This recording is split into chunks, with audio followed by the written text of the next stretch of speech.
Welcome to Just Wanna Quilt, a research podcast coming out of Tulane University Law School, where we explore all kinds of things, stories about quilting, tools, field trips, maybe some famous quilters stop by, and of course a little bit of copyright thrown in just for fun.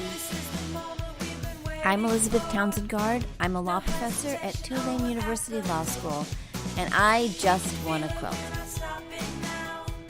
Today we talk to Angie Wilson.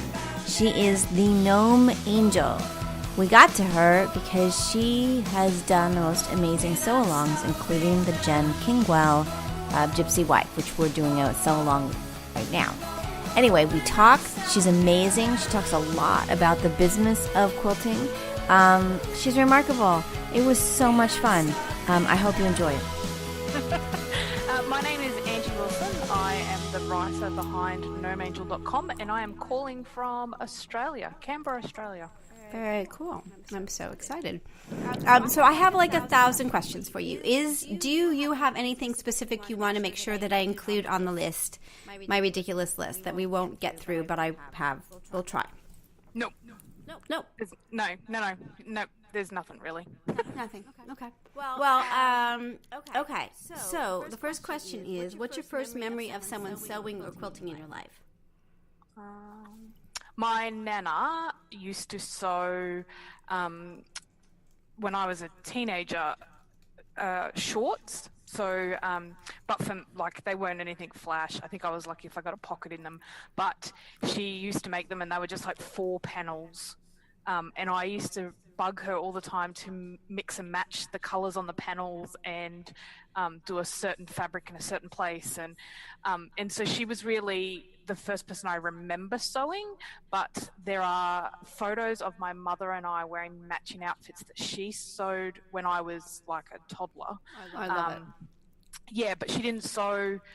They ran their own business from the time that I was about 5, and so she didn't have time for sewing after that. So, not a big, massive history. And I had never seen anyone sew a quilt until I took my first quilt class. So that's really interesting. And so, why did you decide to take up a quilt? What made you decide to go take a quilt class? I read a little bit about you, but in case people don't know. My nana, the same person who made the shorts, was going into a retirement village and downsizing, and for some unknown reason, only known to her, she sent me her sewing machine, which was like a massive expense because she lives a couple of states away from me, and she's a pensioner and all that sort of stuff. So she sent me her sewing machine, and it wasn't anything flash. It was like a $100 machine, Gnome machine, and when it turned up, I was like, great. Another dust collector. Like, what am I going to do with this? And there'd always been this thing in the back of my mind. I'm a big fan of I watch movies and TV shows for the interior design, which drives my husband batty because he'll be like, someone just got killed. I know. Did you see the rug they died on?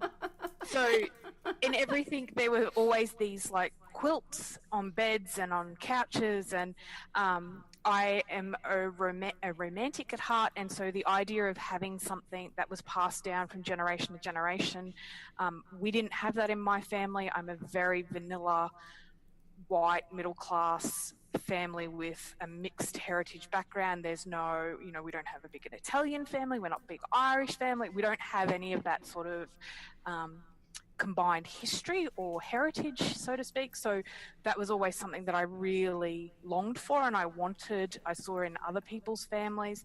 And so quilts to me represented that heritage and that love that was passed through the generations. And so when the sewing machine turned up, I was like, okay, so I've always wanted to make a quilt, and obviously if she sent me the sewing machine, she thinks I can sew a straight line. And so I started looking into it. I was scrapbooking at the time, which was a great creative outlet.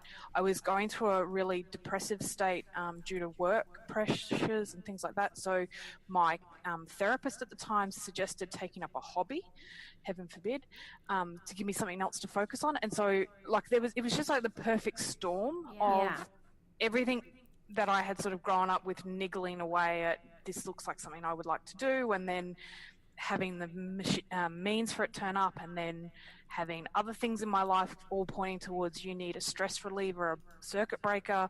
And so I went to a quilt store and saw quilts for the first time and ended up buying stuff to make a bag instead. So I sewed my first bag, and I was like, I met people through the Canberra community who were sewers and quilters, and I bought a really simple quilt pattern that was all rectangles and squares, and I made my quilt top, and then I was like, there is no way this quilt is going to be able to machine quilt something. And so I took it to a quilter, and she said to me, you could really benefit from some lessons.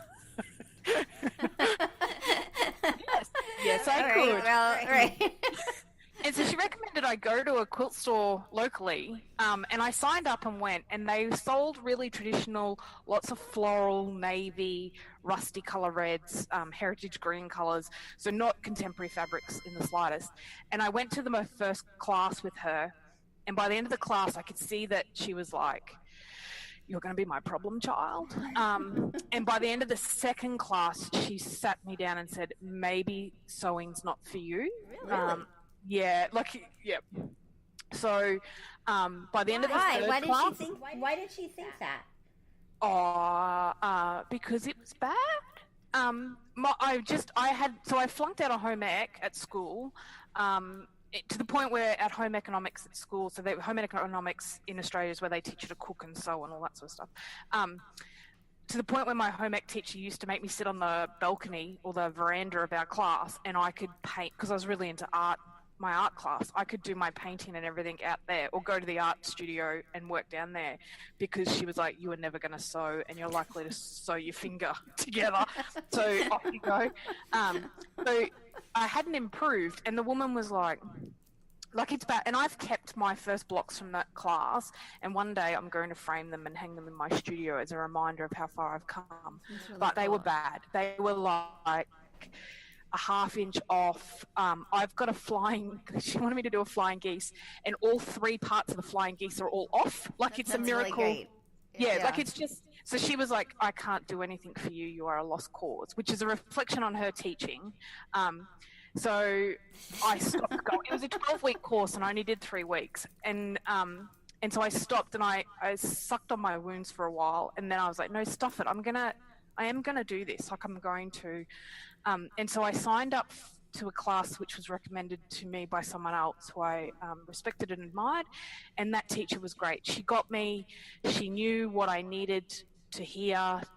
She taught me in a way that I was open to, and she was patient and understanding.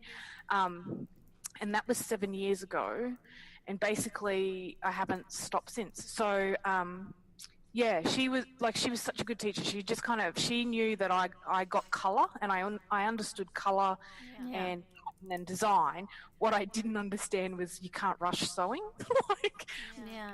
You want to be finished now, but you're going to have to sit at that machine for an hour to get where you want to go. And I'm really impatient. So, and my work reflected that impatience. So, so she taught me everything I needed to get started. And she founded the guild in our state.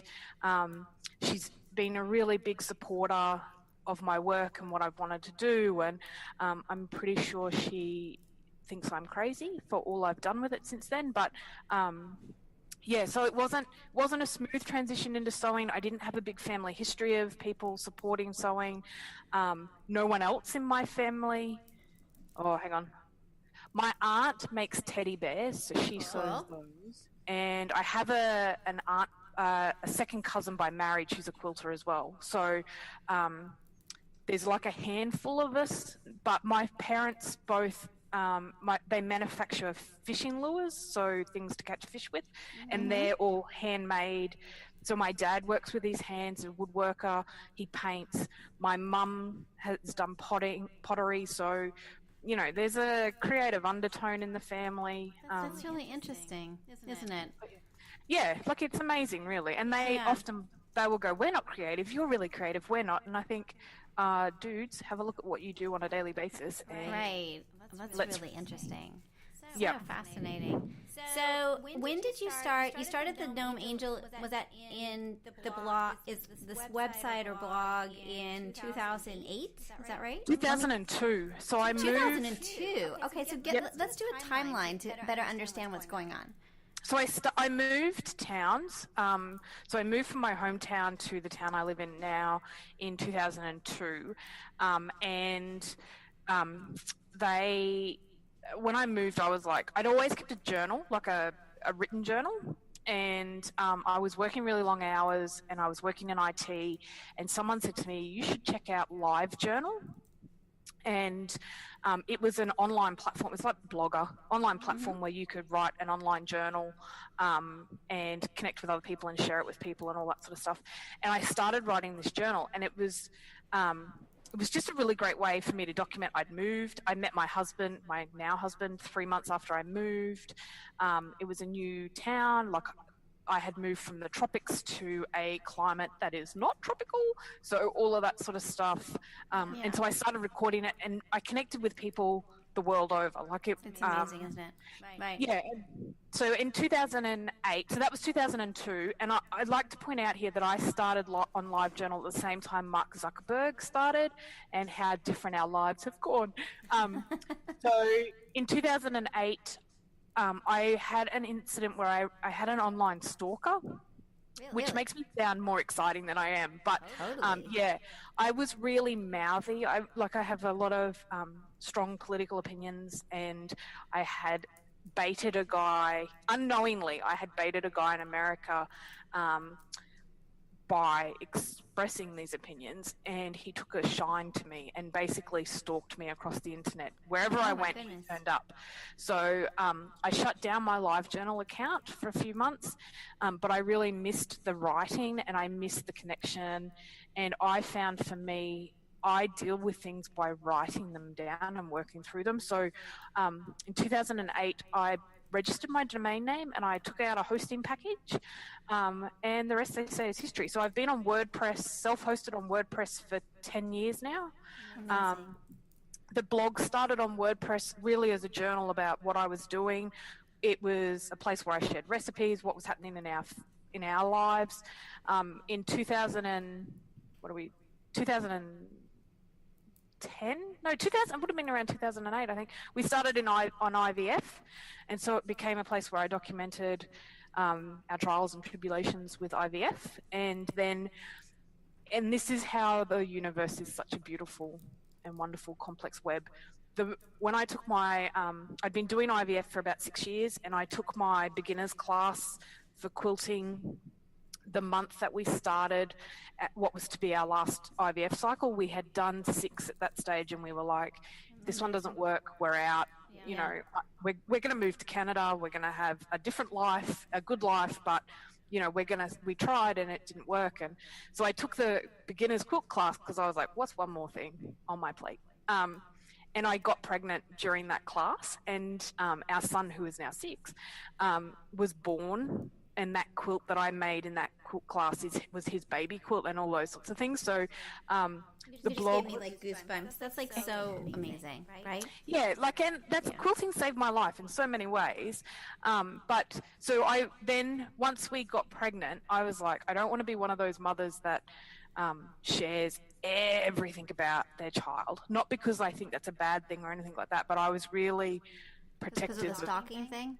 Yeah, because we'd had such a really bad experience with that. Yeah. And so I wanted to, keep that to ourselves. And plus, I want him to be able to, when he's old enough to understand the ramifications of having an online presence, choose for himself, not have this life of his history. So it's funny because we worked really hard to keep our kid's name off the internet. So, even now to this day, you can't find her whole name there. People would want to put up pictures and stuff like that because we felt the same way. We were like, look, we want this kid to be able to make her own road and have her own identity and not have weird pictures from when she was 1 or whatever connected to her. So now she's got her own identity, and she still doesn't use her last name. It's really interesting. She's very careful on that. And we don't know, too, what the impacts impacts of identity theft will be in 18 years' time, because people post the day that their child was born, their full child's name, the location they were born, all of the stuff that you use as identifiers. But that's a whole nother thing. Anyway, no, it's true though, but it's interesting because then you get to a situation, it's like, okay, well, what you're saying is like, okay, well, if I'm not going to do that part of my life, what part of my life am I willing to share, right? Exactly. And so I got to the point where I was like, I really am digging this quilting thing. I'm going to share this journey. And so the blog transitioned from being about our family to being about quilting and crafting, and I am a very much, if I'm going to do something, I'm not going to dick around with it and do a half-assed job. I'm going to do it. Like, it's not, I have no middle ground. There's no sort of, I'll just do that and be happy with being okay at it. It's all or nothing. And so the blog went from being, about our lives to just full on, I'm sharing about my crafting and my cooking and and it became about that creative outlet. So, and it's just morphed from there basically. But at its heart, it's still about inspiring other people through my misadventures. Like, it's not, that's the kernel of the website is, and about everything that our brand, because you're now a brand, does, is about inspiring people to do stuff, and to take the attitude that, you can either sit at home and go, I'm going to learn to sew, and go out and learn to sew, or you can think about, oh, wouldn't it be nice if I could sew? You're still going to, like, in 5 years' time, you've either going to have learnt how to sew, or you're still going to be thinking about it, but you will have aged those 5 years, so why not get in and do it? It's just, the blog has morphed, and it's been a really great conduit for other things. But, so let me ask you a couple of questions about it. First, affiliate links and sponsorship. Tell me a little bit about how that progressed on your website. Okay, so I was a really early adapter of Instagram and Twitter. And so I had quite an active profile on Twitter before Instagram dropped. And a couple of agencies in Australia approached me because I was tweeting about Project Runway. And, they picked me up off the hashtag. And so I worked with Target and Tresemme, and, Project Runway Australia flew me down to blog their event and all that sort of stuff. So cool. And it sounds really great because you're like, oh, I got to fly down there and it sounds really exciting. But the reality is they didn't pay me for any of that. They paid me in goods, which if they pay you in goods, the retail value might be $10, but it costs them $3. So you need to account for your time and effort. And in the early days, I was just doing it for, amusement. I was amusing myself. I had a full-time job. We had no kids. I was flattered that they asked me, and so we went and did that sort of stuff. And it grew from that. It was that thing of, well, if these people want to tap into that voice, how can we expand on that, and how can we make it work for us? I was still treating the business as a hobby all the way up until then. We only became a business in the last 2 years. And how is that different? How is being a business different than being a hobby? People always ask that question, and I'm really curious what your thoughts are about that. What changed? This is a real bugbear of mine, because hobbyists, there's a place for hobbyists in the industry, and then there's a place for business. And I think for me personally, when I started treating it like a business, it became about, you rock up to work like it's a job. It's not just, today I think I might sew, I might post this to Instagram, I might take that person's product as compensation for this, that's fine. When it became a business, it was about, my time is worth this, my effort is worth this, my brand is this is what we are going out to achieve. We have a business plan, we have goals, we have an accountant, we have a solicitor, we have a graphic designer, all of that sort of, it's a business. And our mindset changed to, it's a business. It's not about amusing ourselves. It's not a hobby in the sense that I can pick it up and drop it down whenever I want.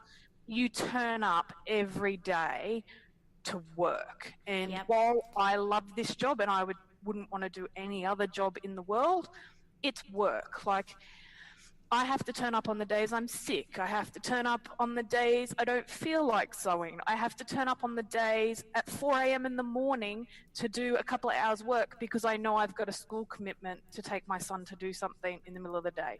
Yeah. You turn up every day. You treat it like a brand. You disassociate that brand with who you are as a person. Because a hobby is really a personification of you as a person. It's not, a hobby is all about you. It is ego driven. It is everything about you. It's you expressing your creativity. A business is about that brand and where that brand sits in the world. And if someone doesn't like that brand, that's not a reflection on you as a person. That's a reflection on the brand. I really like that definition. That makes a lot of sense to me. It really does. Now, how did you kick up sort of the affiliate links and sponsorship? How are you making money, I guess, and I want to talk more about the sew-alongs and others. So you can kind of decide where we go next in this. If we want to talk about the sew-alongs, or if you want to talk more about like what sort of, it looks to me like you've got your book, which I'd love to talk to you about. You've got some links that of sponsors, and you get people get 10% off or something if you go to a particular thing. And then you've got links within the blogs and other things to go to. Like there's like probably straight advertising maybe too. I can't quite figure that out. So look, that's what I think. I think that's what's happening on your website. A bunch of different ways to make money. Yes. Okay, so I need to preempt this with, I have a husband, and I have a husband that has a full-time job. That's very nice. Okay, so, and I want to be really clear because I see it all the time, and it's frustrating that if you want to make a full-time living, you are not going to be Kardashian rich by doing this job, right? If you want to be a Kardashian rich, then you need to release a sex tape and move into the entertainment industry, because there is no way you're going to make that sort of money in this industry at this point in time. We're working really hard on making that change and getting people to recognize that if they don't ask for what they're worth and they don't value what their time is worth, then they're never going to get Kardashian rich, because those women, they know what their time is worth, and they are asking and getting paid for their time. So well, and I see that you have just randomly on one of your posts that you talked to, you've got Sam Hunter and you've got Stephanie from Modern Society, and these are all you all are very kind of like the young internet, like you are the quilting industry, and you're like the new wave of quilting industry, and you really are sort of thinking and talking about these issues in ways that I don't think happened before, I think. Well, you can call me young again as much as you like. Definitely. That's the nice part about the quilting world, right? Yeah, 41 is young. I like that. I was like, suddenly people are like, oh, you're so young. I'm like, yeah, nowhere else in my life. Yeah, not when my son looks at me. Yeah, exactly. Yeah, so that's my premise for everything I'm about to tell you is at this point in time, we do not make enough money for us to be independently living off our business. Yeah, and you should, because that's the thing, that's the problem, is that you should be able to do that. Right, so, and the other preface is, we've been in business, we just celebrated our 12-month anniversary of being so cool in the business. Actually, I lie, our 2-year anniversary of being in the business on the 30th of June. No, 1st of July. So, in the 2 years, so I was going to start this, I had a big run up to it because I had been messing around and dabbling, and I had been doing all the things that I will tell people now not to do. In the lead up to it, I came into it with an existing brand already. So if you are starting at zero, and all of us start at zero, no one walks into this with 20,000 followers. They all start at zero. The only difference is the time it takes for them to get from 0 to 20,000. So that's a nice thing to say. When I walked into it, I had already had that established voice, and it wasn't very big, but I knew a little bit about what I was doing in social media. Now, I have no training in marketing, no training in social media. I have a project management background, so organization and structure is my forte. That's great. Everything else I've had to teach myself. So when we started our business, our accountant likes to show us as a success story, because generally 98% of businesses will make a loss in their first year, right? So you need to go into this going, if I'm going to walk away from my job to do this, I need to accept the fact that I need to have income coming in from somewhere, because you're going to be spending a lot and not bringing a lot in. Yeah. So we made money the first year, but we didn't make a ton. I think we made $3,000, like all up. Once all the business expenses were paid for, we didn't take any money out for wages. We made $3,000 on top of all of our expenses, right? So we paid for everything that year without dipping into anything from us, and we made a profit of $3,000. That's really great. That's a accomplishment. That's huge, right? right? So we put $1,000 into our business at the beginning of that time, and we took that $1,000 out. So that was an expense. So we got our starter capital back, but we had $3,000 in the business at the end of the 12 months. Now, that first year was horrible. And that first year came off the back of writing the book. And I have lots of people ask me about writing books, and I will tell you this. You need to make the decision for yourself. Yeah. I can tell you about my experience with writing a book. I can tell you about the pitfalls that I had with writing the book and the surprising things that came out of writing a book. And I can talk to you about self-publishing versus going with a publisher. But at the end of the day, you need to make a decision that works best for your family. So we spent that 12 months writing the book, getting the book published, learning where we stood with the publisher, and it was a horrible experience. Why was it horrible? Why was it horrible? Because it was so much work, or because there was just a lot of struggle in it? A little bit of both. And then I think I went into it with really high expectations built around how I'd seen publishing in TV and the movies and all of that sort of stuff. Yeah. And my expectations came crashing down, because the reality is nowhere near that. It is not nowhere near that, right? So I had a mildly successful book, and a lot of things contributed to that book being placed where it is. And the book is for people. So for people that are first, your website is called gnomeangel.com, right? Yep. And then your book is Fussy Cutters Club, and it's got its own website too, called fussycuttersclub.com. But you can get there from Gnome Angel as well. So if you're following along and you want to take a look, the book looks gorgeous and really cool and really interesting. So and really colorful and really, really pretty. Yep. So superficially, the book is awesome. The experience behind it, like, it was a massive learning curve. And there's 14 projects in that book. I had to make and design all of them. I had to supply all of the fabric that you see photographed in that book is all from my stash, all of it. The publisher provided none of it.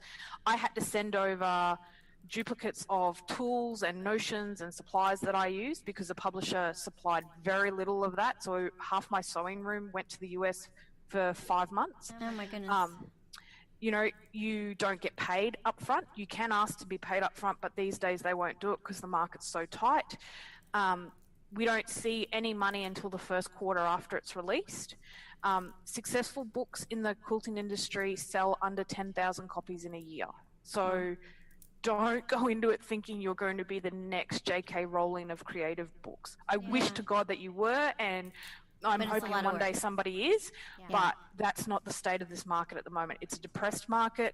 Books are competing really hard with the fact that there's bloggers out there doing stuff for free. There's designers out there doing stuff for free. People are copying stuff and sharing it around the internet for free. It's a depressed market. Book publishing in its current setup will not be around for much longer. So and how do you see that contrasted with self-publishing? Have you experienced self-publishing? Okay, so we're about to go into self-publishing. So our business is about to transition, and it's stuff that we've wanted to do. So I got sick. I have endometriosis and polycystic ovarian syndrome, and it's something that I was living with and dealing with. And then around the end of last year, it became unmanageable. And so it's impacted. I haven't been at work full time since November last year. And I've only just in the last month or so gotten back. We've found a medication. I'm going in for a full hysterectomy in October, so we're getting all of that under control. So that, again, when you're self-employed, if you're sick, nothing gets done. So we were supposed to transition last year, and it all had to go on hold while I got better. But we are about to transition into self-publishing because I am adamant that we no longer need publishers. Or the publishers that you do get need to be responsive to the current demands on the market. Interesting. Yeah, we're just about to, we've been looking into self-publishing because we're doing a copyright, we're copyright projects. So we're doing, our first book will be about copyright, and it was really clear very quickly that we were not going to be at a publisher because the point is to understand copyright and not be censored in any way. So, and be really, so we needed sort of our own space to do it. But as we started to look into self-publishing and who was self-publishing and how many of you start out at, C&T Publishers or Martingale or these other spaces and then opt out to do self-publishing, it became really interesting to see that part too. That, it's really interesting. So we took a calculated gamble, and business is all about risk. So if you're risk averse, don't go into business. No. You can be risk averse and be in business, but at some stage you are going to have to jump. You can do as much research and hand holding and all of that sort of stuff, but eventually you're going to have to back yourself. So when we looked at publishing, because I went to C&T and in my head I had 10 books planned. Like I know exactly where we're going to step, when we're going to take that step, how we'll take that step. So when we went to C&T, the idea was to see whether what I thought had legs, like whether it had a place in the market. I went to C&T with the assumption that they would say no. I also approached Lucky Spool, and Lucky Spool said, idea's great, but we already have something in the works. And the Fussy Cut Sampler was on the books with Lucky Spool, so they were like, it's too much in the same wheelhouse. Yeah. So they said, great idea, but we can't do it. And they pointed me to C&T, which was next on my list anyway. And C&T said, yes, we'll take it. And so I wasn't really prepared for that in the sense that we were doing it as a research and an analysis activity. But we were like, all right, well, we'll do it. This is on the list. We'll do it. We made the decision that going with a publishing house, and the decision was based on flawed logic, which we didn't know because no one talks about publishing deals for a number of reasons. So our decision, we made it based on the assumption that the publisher could give us access to a bigger market, that the assumption that the publisher could give us access to a bigger distribution network, that's right. And the assumption that the publisher would do marketing for us. Right. Those three things all proved to be false. Interesting. So really interesting. So there was no. So then that advantage of going with a publisher kind of disappears in some way. The only advantage to going with a publisher is that for some reason, and it'll change. Like in 5 years' time, it'll be different. But at the moment, being picked up by a traditional publishing house suddenly gives you a. I'm sorry. I do have a bit of a potty mouth. So that's okay. You can swear. And actually, whenever we have to put explicit on our thing, it makes our ratings go up. So. Well, let me just.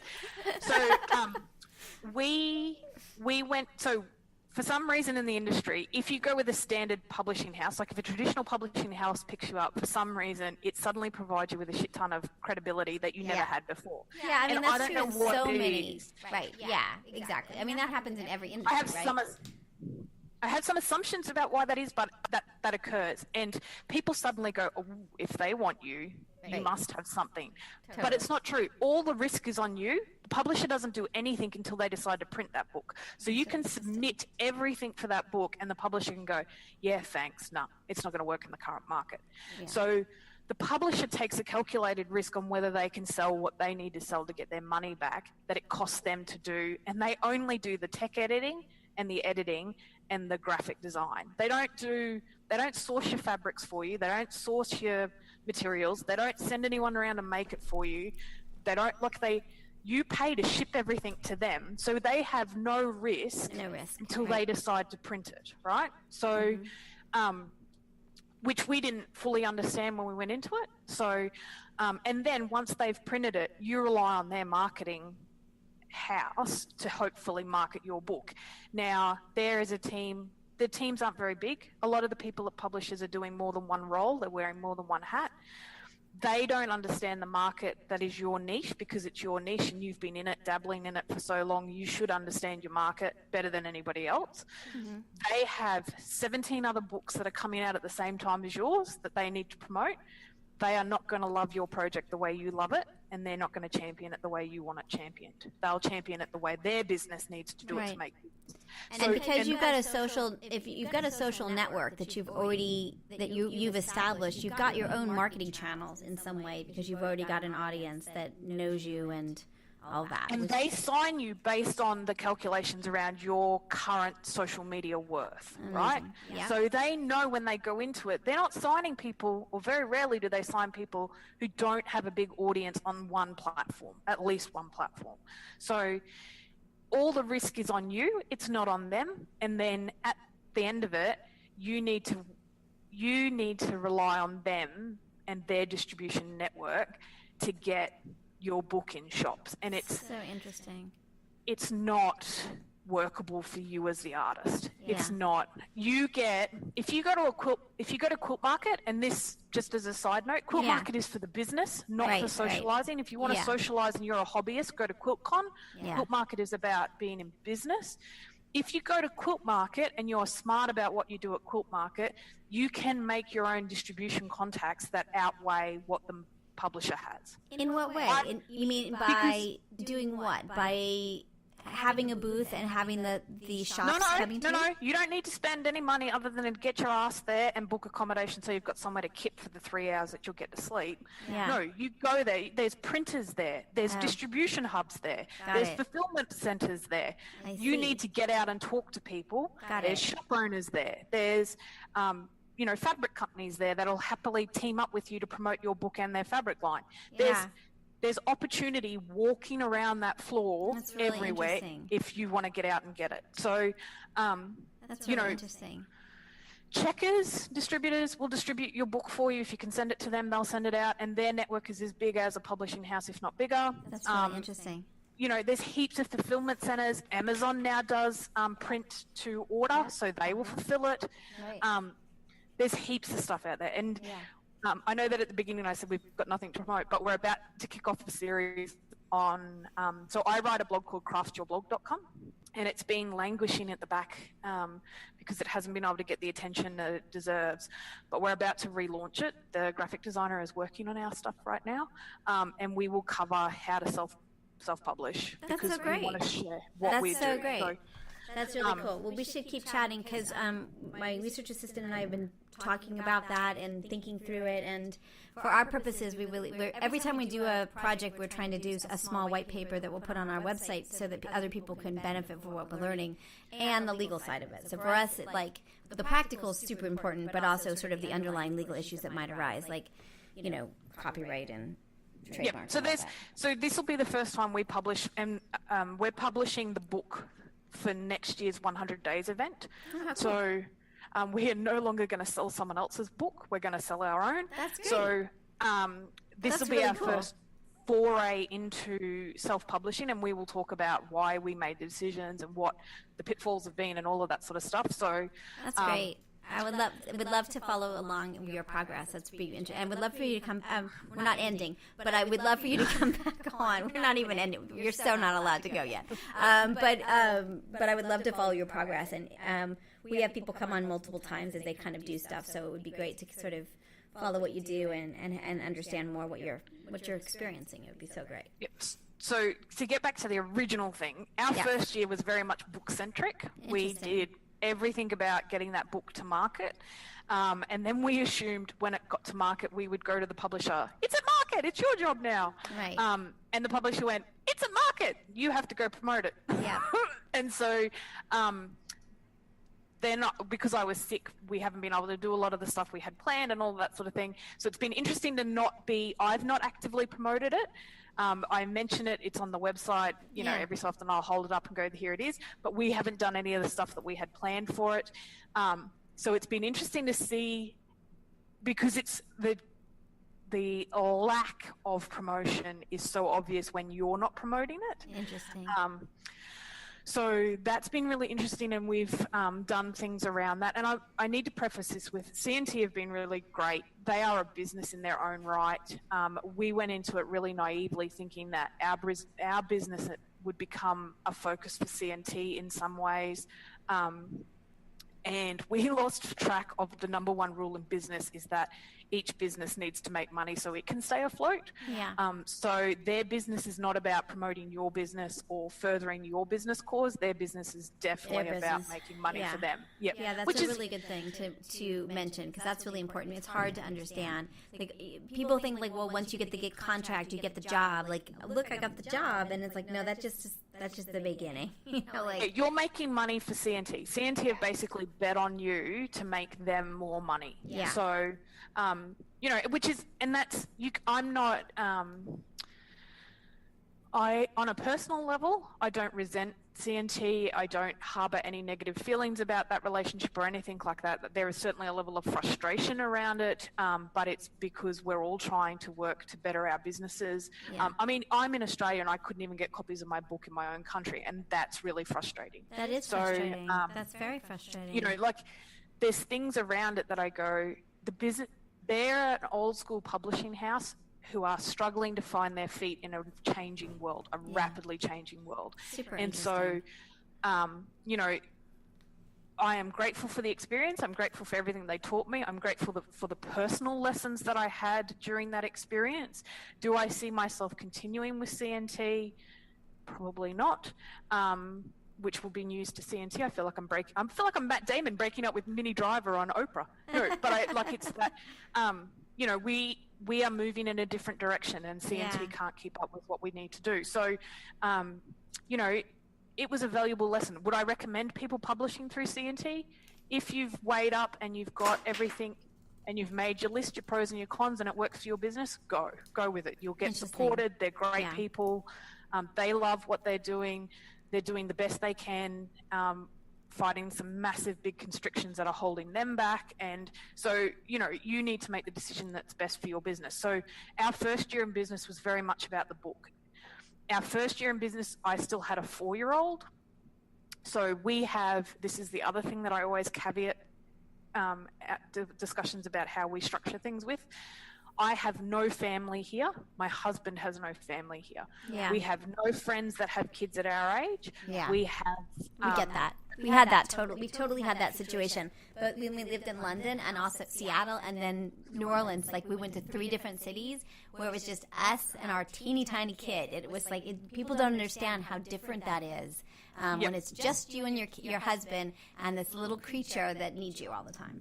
So no one's bringing us over casseroles. No one's doing our washing. We've got no network of people here that we can just... Yep, we didn't either.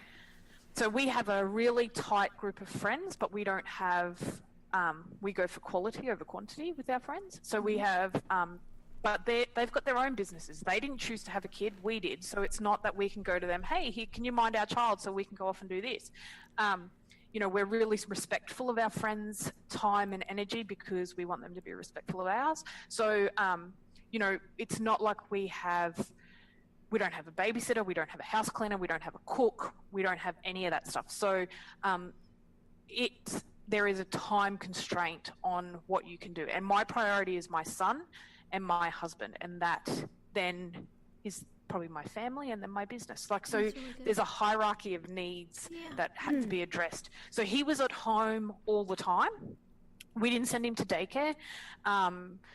So he was here all the time. So it was balancing what I could do while he was sleeping, what I could do to get him to be entertained. And then and it was a lot of, my best hours of productivity are 4 a.m. to 7 a.m. Wow. So I work really early in the morning, but I'm also in bed by 8:30, 9 o'clock, like an old lady. Mm-hmm. So, we found what worked for us. So we weren't working at 100% capacity. He went to school full time this year, and we had big plans for this year, and then one of us got sick. So this is the first time where I've had dedicated time, and it's 5 hours a day. People... I'm getting so excited about, I've got 5 hours where I can do stuff. And then they get bigger and bigger and bigger, and then you don't even. Mine's 15 now. I don't see her for days sometimes because she's off with friends. So it's weird, you know. Then you're like, oh, I need to do stuff because my kid isn't around anymore. Like, it's weird. So yeah. So we don't have a massive amount of time, right? So I tell you this for two reasons. One, there's no excuse for I don't have time. You make time, and two, you can do it without support, but you need to be mindful when you're comparing, because we all do it. We all fall into the comparison game. When you're comparing your situation with somebody else's, you need to know all of the details, because it's really easy for me to go, oh, look at that person, they're crushing it. Why can't I do that? But they've got a mother that comes around and looks after their kids for half the day. Right. When they get sick, someone else can step in so that they can heal quicker. Totally. You know, like it's all of those things you need to, they're assets that business has that your business might not have. Totally. So I totally agree. I always have this sort of like this dream in my my sort of like, well, if you had like rewards, like if you had like $1 bazillion, what would you do with it? I'd be like, I would give it to like small businesses like yours, where it'd be like, you get a housekeeper for a whole year and they're going to do all the laundry. Like things that people don't really get. Like it takes a lot of time to do all these things. And, you know, and I also feel like what you said, when people say they're too busy to do stuff, it's like, okay, let's compare schedules. I bet I win, right? So, like, don't tell me, like, you can't do something because, like, oh, you know, I have something. I do this mostly with my students, but there's a real sense of, like, you know, you can be as busy or as not busy as you want to be. Like, you know, you can make those choices, but I don't know. I have a hard time with that excuse because I have, as you do, I have a number of chronic illnesses and a kid and a family and a father that lives here who's got illnesses, and you kind of do what you need to do. So I don't know. And it's a hierarchy of needs, right? And it is. And I go, like, because I get it a lot. Like, I get lots of emails about it or comments on social media and all that sort of stuff. And I understand it. It is, you know, people go, I can't do it because of X, Y, and Z. And I'm like, okay, so in your hierarchy of needs, X is higher than your business. Yeah. Is that what you're telling me? In your hierarchy of needs, Y is higher than your business. Yeah. Is that okay? Exactly. And I don't care if you have X, Y, and Z. And that's okay, come before. right? Yeah. Yeah. It's totally okay. It's not for me. That's not how, I'm not living your life, and I don't expect you to live mine. Yeah. But if you're saying to me, I'm disheartened and I'm depressive because I look at everybody else, then my thing to you is, all right, well, obviously your business, in your core, your business is actually higher than those three things. So if your business is higher than those three things, but those three things are taking your focus, let's look at what you can do to get them off your plate. Yeah. And look at the reality of whether it is one of those things that you can get off your plate. Because a parent being sick, while it sucks up your time, they're your parent. Yeah, like it's, that's right. you know, and you are never going to get that time with them back. That's true. So you need to make a decision about, and you're not saying that by looking after this parent, I'm never going to do that. You're saying for the next 6 months until this person passes. Right, you make choices. Right, you make choices. This is my focus. And this is the phrase that everyone needs to put into their vocab. I'm okay with that. Yeah. Hold on a sec. Okay. I'm going to pause you for 1 second because there's a doorbell and it might be the kid coming back home. So hold on just a second.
That was confusing. So we're good. Okay.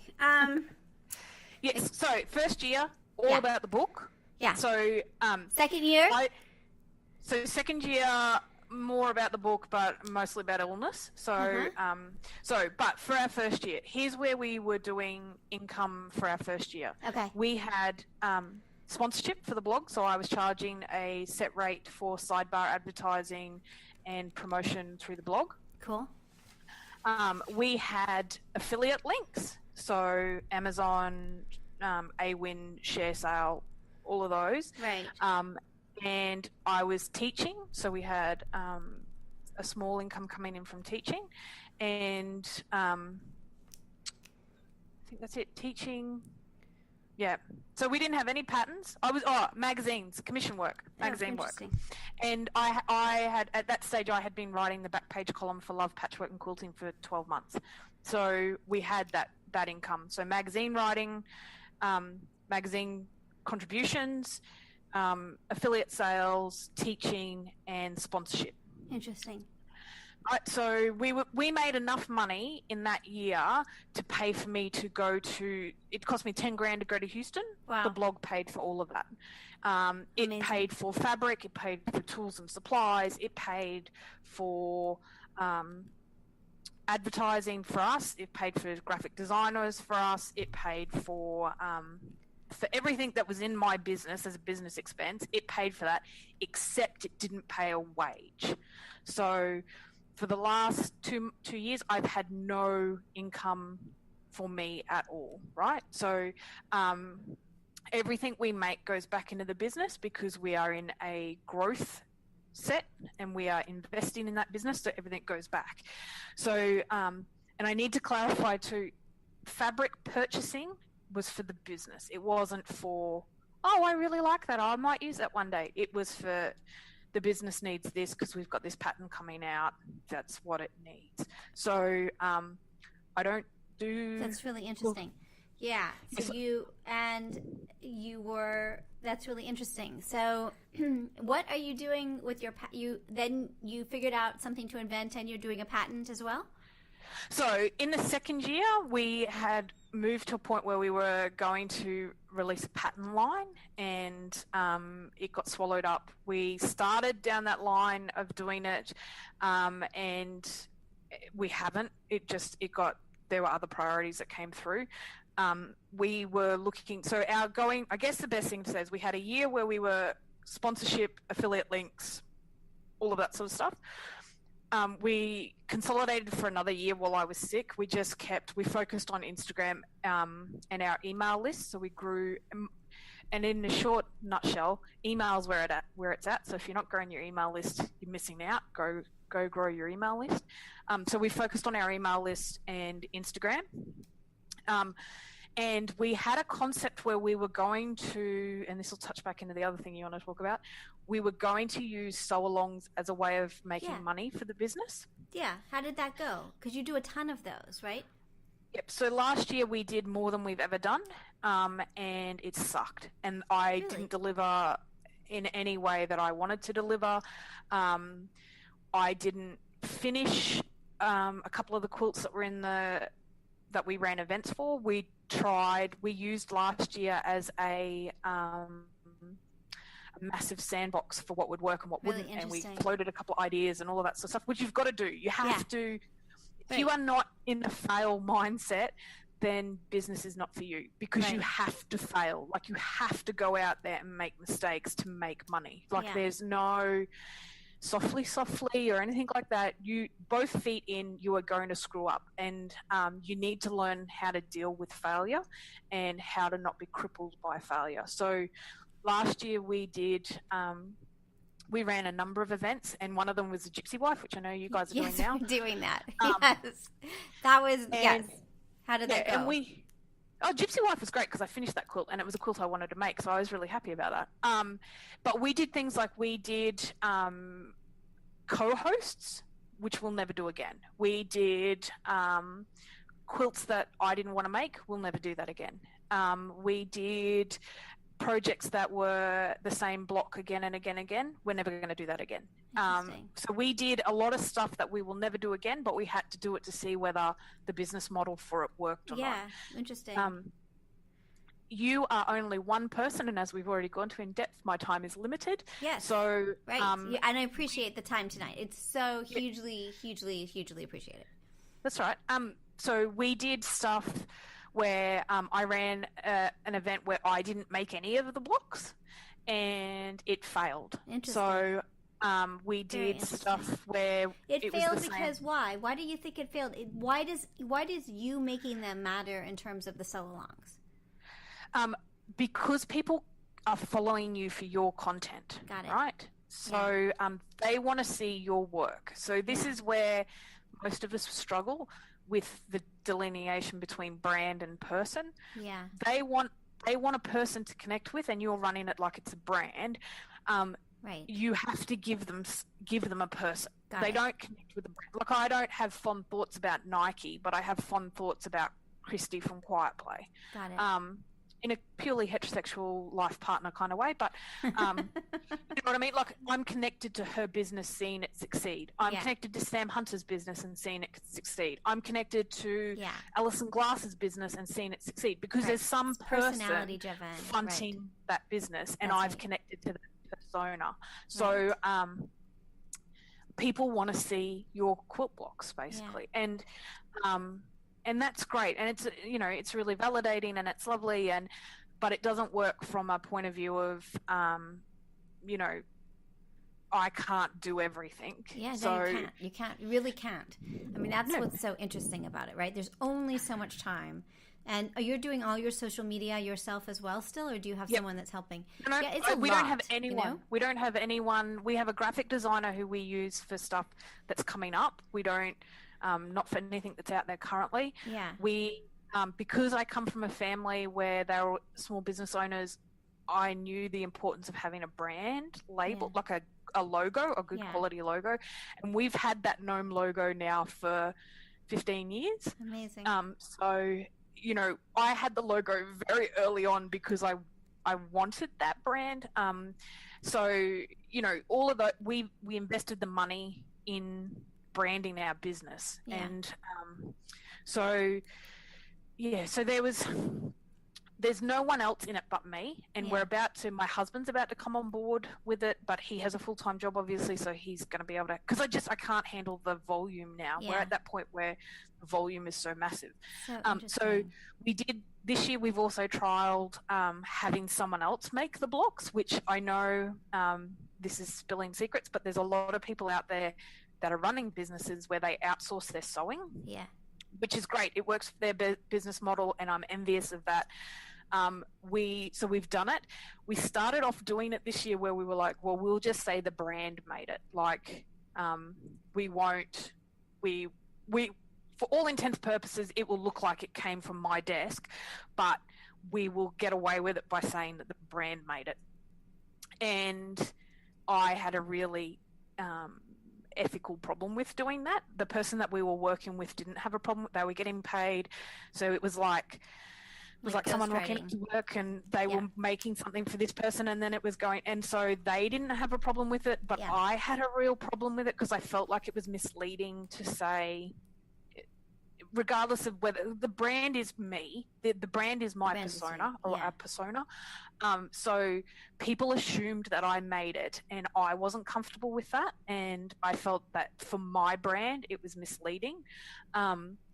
So we then started saying that the other person had made them and giving her the credit for making them. And it's great because it gives her a bit of exposure and all of that sort of stuff. But it still doesn't fit seamlessly in with what we're doing.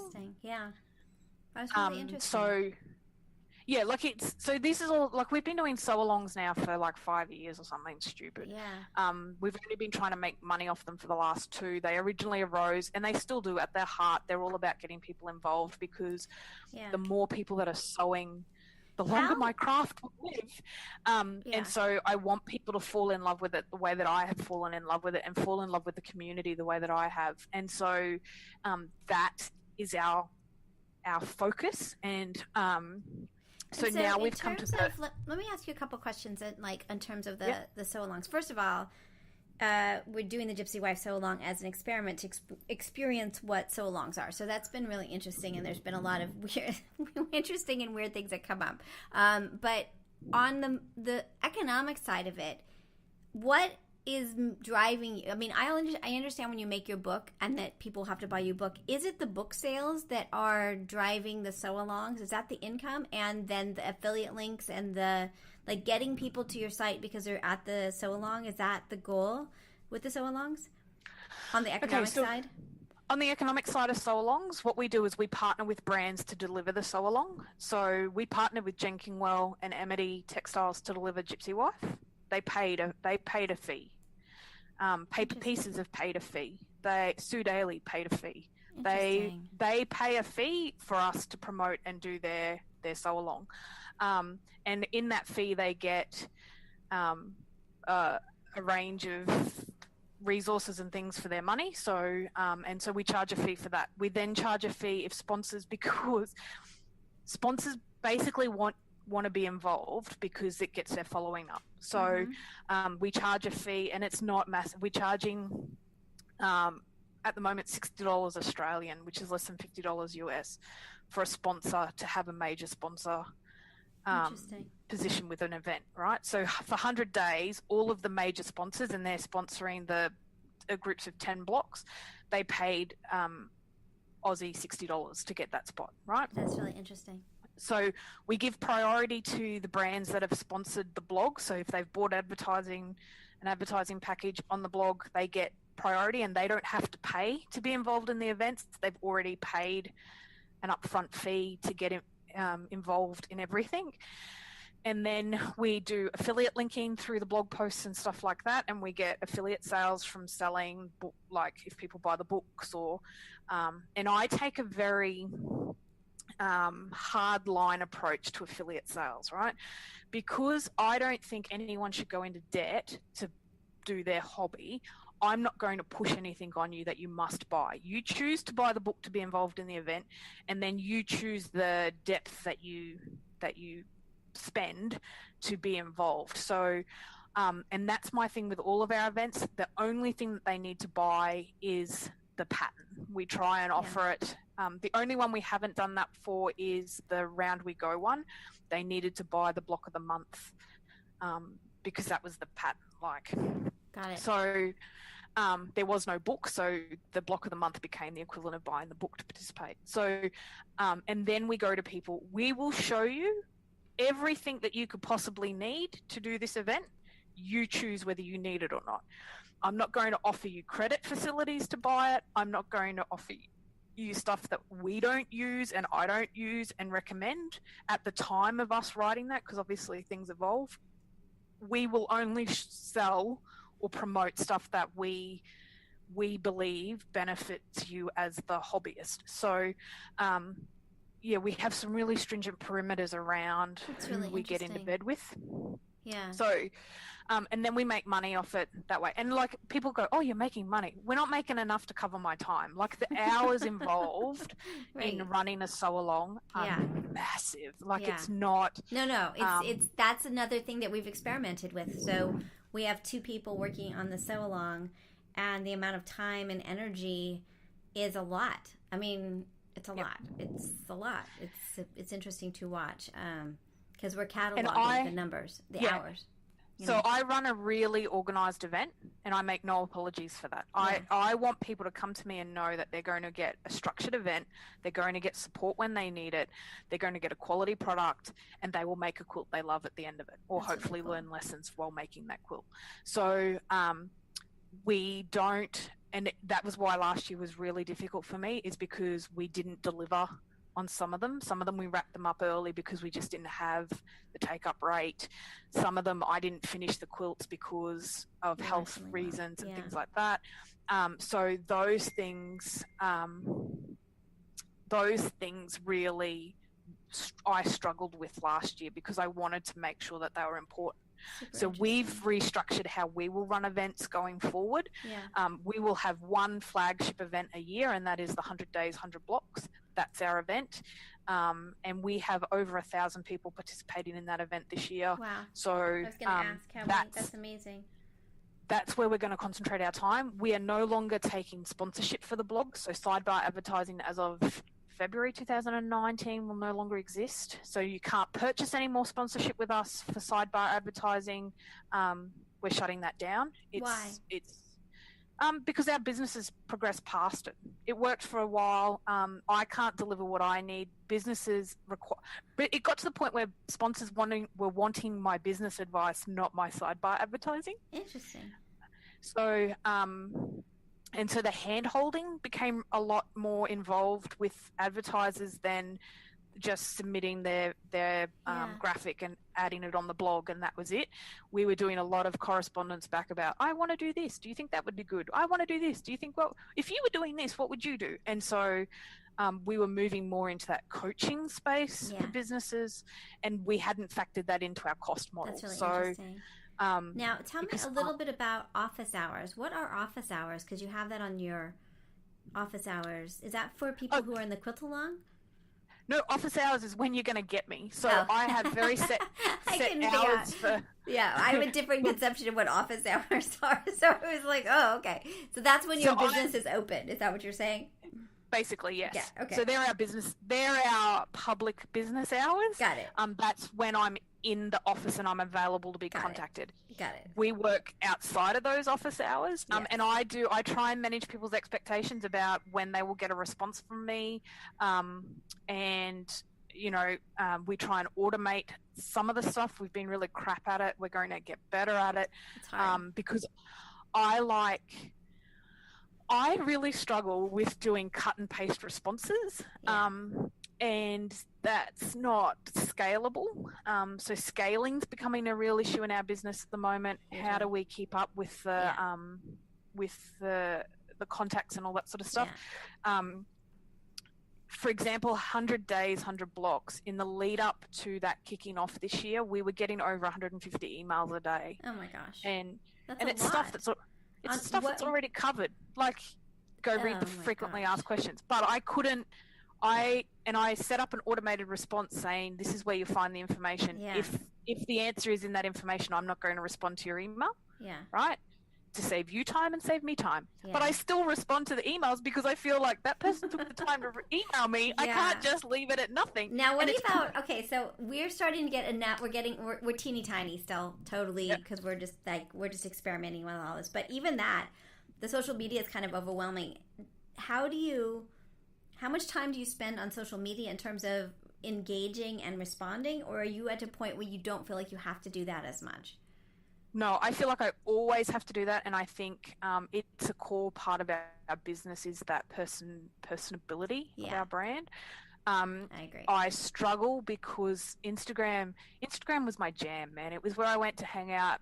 I met so many people. Yeah. I shared so many great things, and then our business became a business, and Instagram became a tool, and it was no longer my play zone, and it sucked the life out of Instagram, and now it's that obligation thing of I have to log into Instagram today. I have to, and so I spend anywhere from 3 to 5 hours a day. So that would be if you put all of my time together in one block, but I don't do it in a block. I schedule. All of our Instagram is scheduled. So very rare to see something pop up on Instagram that I did it in that moment.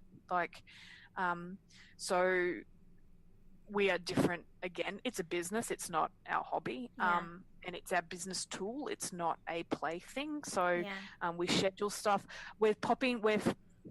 Because we're going to move to video, and teaching online courses. So I've accepted the fact that as much as I dislike seeing my face, other people need to see my face. Yep. So we will be structuring where we have live events every week where you can come on and ask a question, and we will tell you when we will talk about it. And we're moving to a monthly podcast where people can submit answers and we will talk about it, and submit questions and we'll talk about the answers. Although if people could send me answers to my life's questions, that would be great. Yes. So we are moving away from that thing where I thought to grow, people didn't need to see me. They could just see the gnome, and the gnome would be me, and they would be okay with that. And that's not necessarily scalable either. So we schedule everything, and I don't spend a lot of time with Facebook. Facebook's my lowest priority. Oh no, Why? Pinterest is. I hate the interface, and I really dislike the business model that Facebook have done. Yeah. Facebook is a money-making machine. If you think Facebook cares about you, you are deluded. Yeah. Facebook doesn't care about you. It doesn't care about your security. It doesn't care about anything but making money. Yes. And that's what they're doing to Instagram as well, which I hate. So I tend to not invest a lot of time on a platform I don't own. And I don't own anything I put on Facebook. At any given time, Facebook can change that algorithm, and my business model is screwed if I'm relying on that. That's really interesting. We don't spend a lot of time. That will change again as we get more capacity and things grow up. I mean, you have to take a hit and accept that some things you need to play with. And so we are working on our current marketing strategy. And again, it's just us. There's no one else. We don't have a marketing guru that comes in and tells us what to do. Yeah. We are researching and trialing and erroring stuff that we're going to do about how to capitalize Facebook within our parameters for what we want, and use their tool to drive our business, not our business driving their business, sort of thing. Interesting. It's an Instagram, like the hashtag for 100 days this year is growing at nearly 1,500 photos a day. That's craziness. There's no way I can comment on 1,500 photos. No. And we've even talked about, honey, can you take over my account and just go through and like everything? But again, I feel like that's not... No, I understand.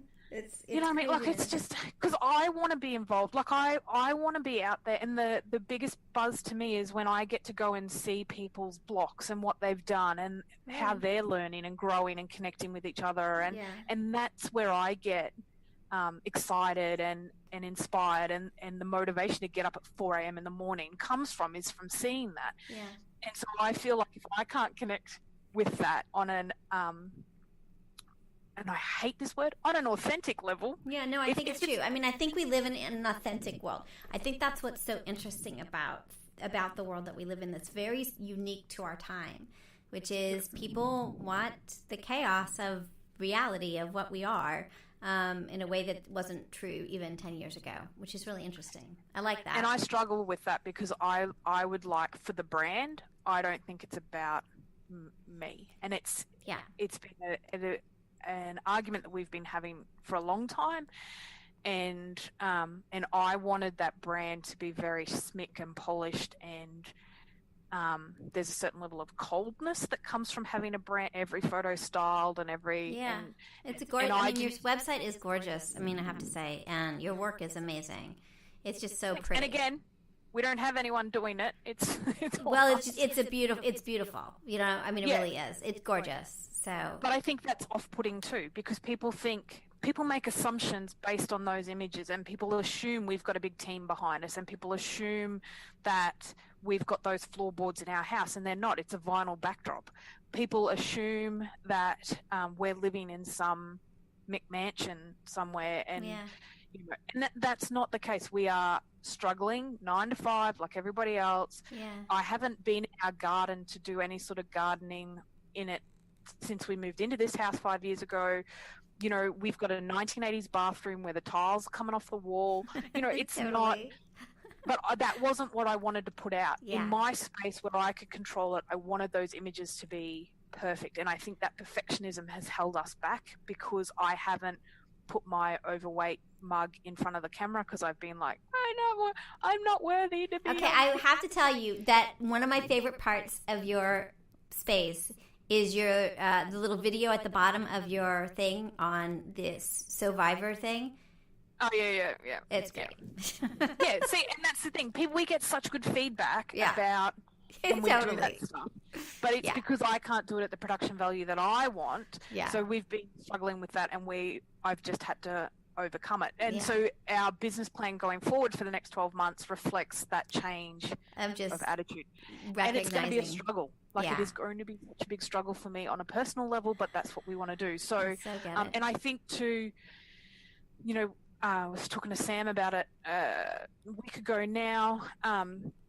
people think that they get into this, they buy into a dream.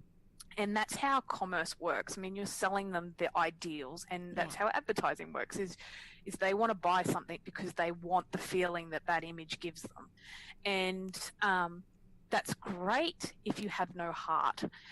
If you have a consciousness about what you're doing, then you don't want to be selling someone something you know they're never going to achieve. And I feel like the creative industry at the moment has been selling people this dream that they can quit their 9-to-5 and they can make quilts and write patterns and they'll make money. And so I have sort of a related question, and I have an intellectual property question before we end, and I know I've already kept you over an hour. So since you started, how has the industry changed over the last, say, decade that you've been doing this? Like what have you seen in terms of how has it shifted? Do you see a shift? I'm still a baby, so I kind of go, I've only been doing it really as a business for the last 2 years. 2 years. So you feel like the time before that doesn't really count in terms of, because... No, because I wasn't paying attention to the market. That's interesting. That's really interesting. I was hobbying. Yeah, you're hobbying. I mean, I know you like having it as a business, but I guess to the hobbyists out there, it's okay to be a hobbyist, right? Like, I think sometimes people feel like they have to make it into a business. Yeah, and it's that all or nothing thing. And I think it's definitely okay to be a hobbyist. But if you're a hobbyist who's going to dabble in the business, then you have to understand the impact that your dabbling has on that business. So if you're a hobbyist and you just want to whack out a pattern every now and again, you have to realize that when someone purchases that pattern, they think you're a business. And so when they purchase that pattern and that pattern is poorly written, the diagrams aren't great, or it makes their job harder because your pattern isn't up to standard, and so they get disgruntled and leave the industry, that's your hobby breaking the business. So okay. I get it. Yeah. So you got to be be a good citizen. Don't be a jerk, Well, people are going to get their nose out of joint because we're selling them this ideal that because it's handmade, you can half-ass it. And that's not so that's like a good book, right? So like for people like me, I always sew, like when I'm sewing, I'm at the end of my day and it's like midnight and I should be sleeping. Like we need that's like somebody's got to come up with a book of like people who don't have any time and are really tired book. Yeah, but the only way that book will work is if the person who's writing that book does a good job on writing that book. And you have to have someone who is brilliant, right? That gets all of the problems out for you, right? There's nothing to figure out because somebody else has done it for you. Totally. Yeah, but the only way that they're going to be good at doing that, writing that book, is if they're compensated adequately for all the learning and the education and the time and the trial and effort and all of that goes into making a good author. And in this industry, we don't get paid for that. And then the hobbyists are... And it's not an intentional thing, and I think that there is a balance between I just want to dabble and, I want to do stuff, but I don't want to be a full-on business. I get that. Yeah. But there is no dabble. You're either a business or you're a hobbyist. Yeah. And if you're a hobbyist and you're charging, either giving stuff away for free or charging for it, that sharing of that knowledge and those patterns and those tutorials and all of that impacts the business. And if you don't understand what that impact is, then you're doing more damage than good. Because you're interacting in the industry. Like the moment you step in to do a free pattern or to do something like that, you are now part of this ecosystem, whether you want to be or not. That's what you're saying. And your free pattern trains other people to expect shit for free. Yeah. And we do it, we all do it. We all start off thinking that we have to offer stuff for free. And I'm here to tell you now, that's changing. When Anna Maria Horner stands up at Quilt Market and says, I'm not doing free patterns anymore because it's hurting our businesses, when quilt shops are saying to brands, don't release stuff for free, you're killing our jobs, when businesses are folding and magazines are going under because the internet's doing them out of sales because people think, I can just go to Pinterest and get it for free. Right. They're ruining our jobs. We're not going to have an industry until we get the balance right. That's really interesting. If you are selling patterns or giving patterns out, you need to understand that the person who buys your pattern or gets it for free, that might be the first time they've ever bought or purchased a pattern. Yeah. And if that pattern is not well written and well documented and supports them, you are going to push them out of the industry. Yeah. So, for example, foundation paper piecing. Yes. I hate it. I shouldn't say I hate it. I don't hate anything. You do? You hate it? I really dislike it, right? That's and it's funny because I do a lot of work with Christy from Quiet Play, and foundation paper piecing is her jam, and that's what she does. Uh-huh. And you know why I don't like foundation paper piecing? Because the first pattern I ever tried was so frustrating to me that now that's carry-on that I have. Yeah, I get when it. I go. Totally. Right. It's like PTSD. You got PTSD with paper piece, with a foundation paper piecing. I'm all for hobbyists, Yeah. but I think a hobbyist isn't someone who's given stuff away for free. Yeah. And it isn't someone who's building a brand. It isn't someone who is trying to get shit for free from businesses. Yeah. It's someone who does it for kicks, right? But if you're moving into the space where you've got someone coming to you and going, I'm going to give you free fat quarters if you'll sew for this for me, you're now moving into a business space. Really whether you see that as money, because that's cash, right?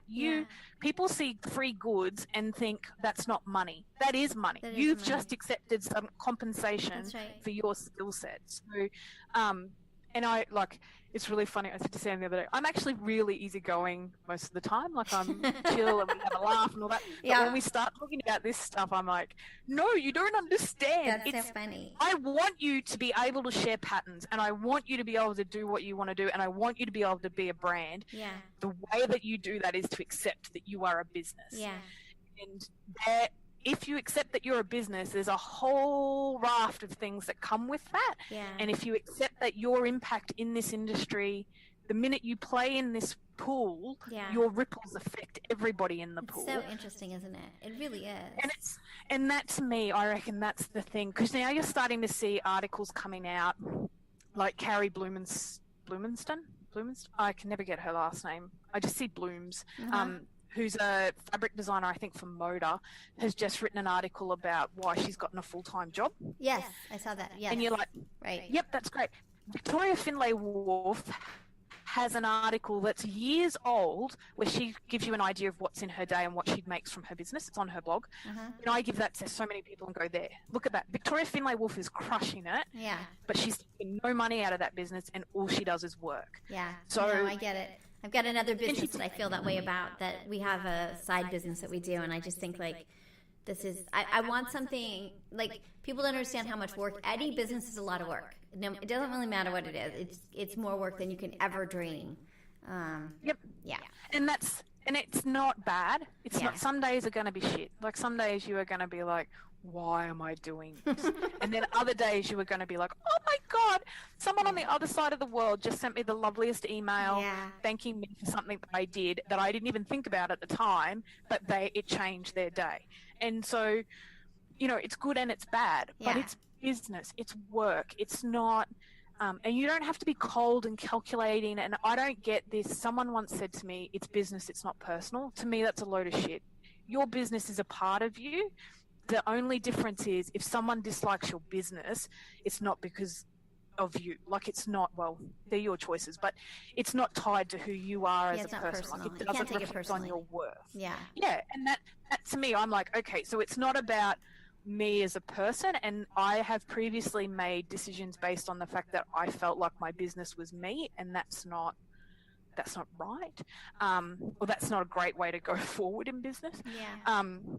So it's about that. You need to accept that whether you're giving it away for free or you're charging $2 a pattern or $50 a pattern, you are in business and you need to treat it like a business. And it's frustrating because I see women undervaluing themselves and underselling themselves and giving their talent away to make money for somebody else when they could be making money for themselves.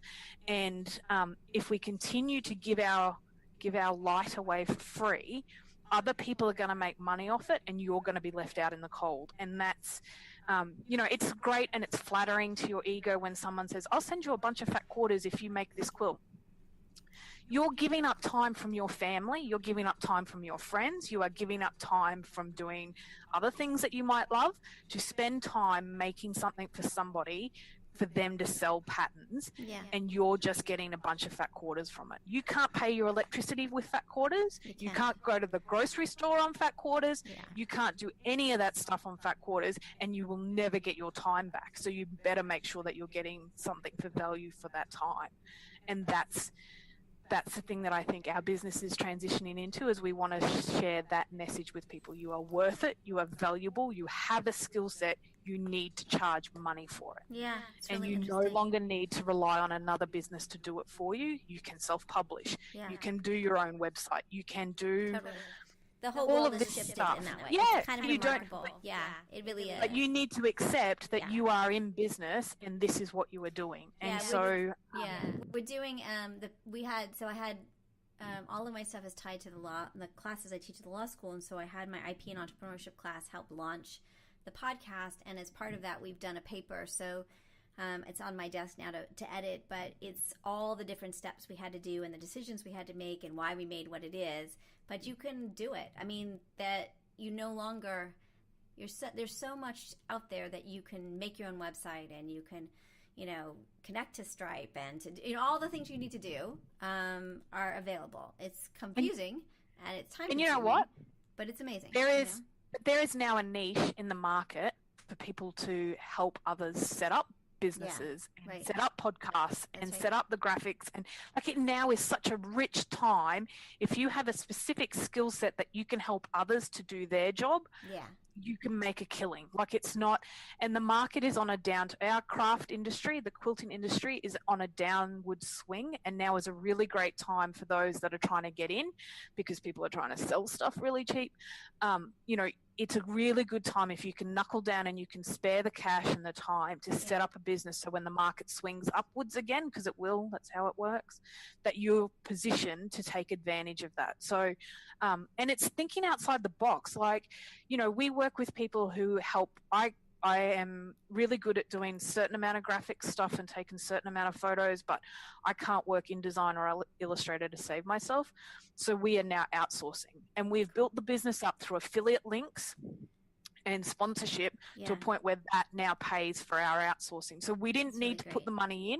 So like I said, we started on $1,000. There's heaps of podcasts out there and heaps of YouTube channels and all that sort of stuff about starting a business on nothing. On, you are probably, if you were looking about getting in business, you're probably sitting in front of a massive stash of fabric you could turn into things to sell. And then it becomes a thing about making sure that your pricing's correct. And I know it seems overwhelming, but it's little steps, and if you reach out, the creative community is so supportive, and people will tell you what they're doing and what has worked and what. I mean, I could have said to you, no, I'm not coming on today. I know, you're amazing. I know, totally amazing. You know what I mean? I could have gone, but I could have gone to you. No, you're dabbling in my sew along space. Yes, piss off! I don't need the competition. Blah blah blah. Totally. That's not. The more people that come into this space, the better for me. So. People will share. The bright people will share what they need to know. I mean, some stuff you have to keep a little bit to your chest because it's proprietary or whatever, but you can share the bones of it with people, and and you can help people and you can support people, and it's all about your attitude, and you don't go in and demand anything, and being respectful of other people's time and energy, and but I mean, it's a really good time if you want to transition from having a hobby and actually make that leap and that mental shift to having a business. It is a brilliant time to do it. And there is so many people out there doing it, and our industry needs more people doing it. But we also need people to understand the impact that hobbyists are having. And I don't begrudge anyone. I am like, come over to the business side. Come to me. Come do the business side. Come join us. We've got cookies and milk. Come on over. Trying to lure them over. Because I'm like, I want you to succeed. I want you to be there. I want you to grow. I want to see you in 5 years' time taking big awards for stuff and having a booth at market, and because it's fun on this side. But if you stay as a hobbyist and you dabble in business, you are ruining it for everybody. That's it's really not. So, I have two things before we end. First, tell us a little bit about the 1920s farmer wife, because that's the next one that's going to start really soon. So I thought maybe we just, the 1920s, isn't that the one, is that right? It starts like in a month. It was 24th. Yeah. So we're doing it's a bucket list quilt for so many people. We're doing the farmer's wife quilt. And you can do any method of construction you want. And I have access to getting people foundation paper piece patterns for it, how to machine sew it, how to hand stitch it. That's really great. I will be doing English paper piecing method of it. And we've partnered with Paper Pieces to deliver that. And that's the primary focus of the event. But everyone who participates, regardless of method, is eligible for prizes. It's going to go for a year and a bit. We have a break for a week over Thanksgiving because I've learnt the hard way that everything shuts down for Thanksgiving for the US. Yes, we do believe in that. Yeah, Funny. and this is the other thing. You now need to think globally. So we shut down for a week for Thanksgiving, and the event will shut down for 4 weeks for our Christmas, New Year, because for us that's our big time of year. Interesting. So it has breaks built into it for people to keep momentum going and all that sort of stuff. It will be the last.